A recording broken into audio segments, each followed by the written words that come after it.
day, Edward was in the shed where he lived with the other engines. They were all bigger than Edward and boasted about it. "The driver won't choose you again," said Gordon. "He wants strong engines like us."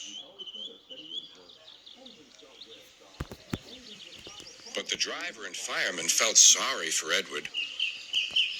"Would you like to come out today?" "Oh, yes, please," said Edward.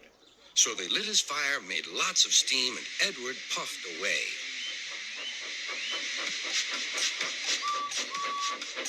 The other engines were very cross at being left behind.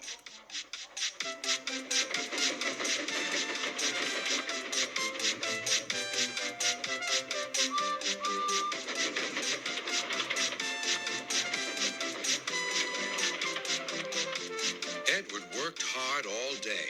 The coaches thought he was very kind, and the driver was very pleased.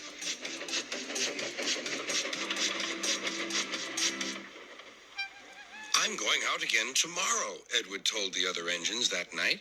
"What do you think of that?" But he didn't hear what they thought, for he was so tired and happy that he fell asleep at once. Next morning, Edward woke up to find nothing had changed. Gordon was still boasting. "You watch me, little Edward, as I rush through with the express. That will be a splendid sight for you. Goodbye, little Edward. Look out for me this afternoon."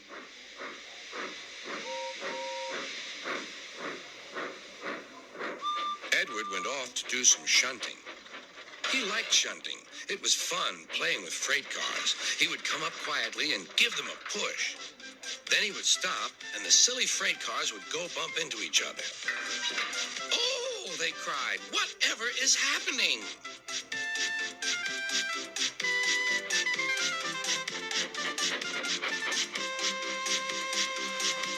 Edward played till there were no more freight cars.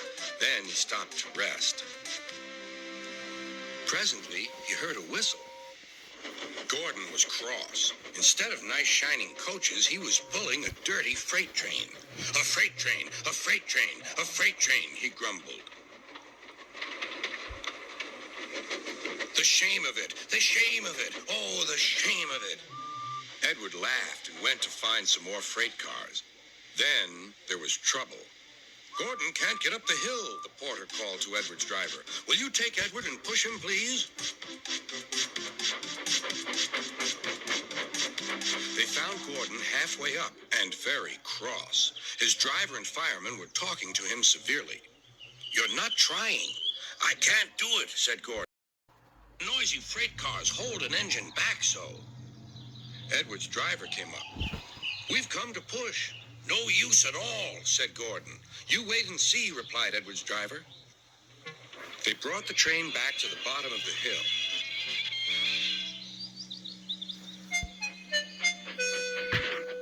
"I'm ready," said Edward. "No good," grumbled Gordon.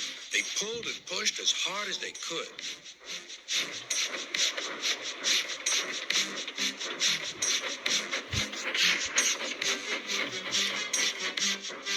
"I can't do it, I can't do it, I can't do it," puffed Gordon.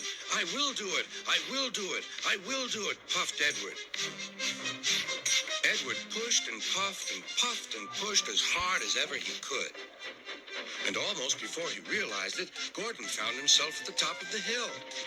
"I've done it, I've done it, I've done it," he said proudly.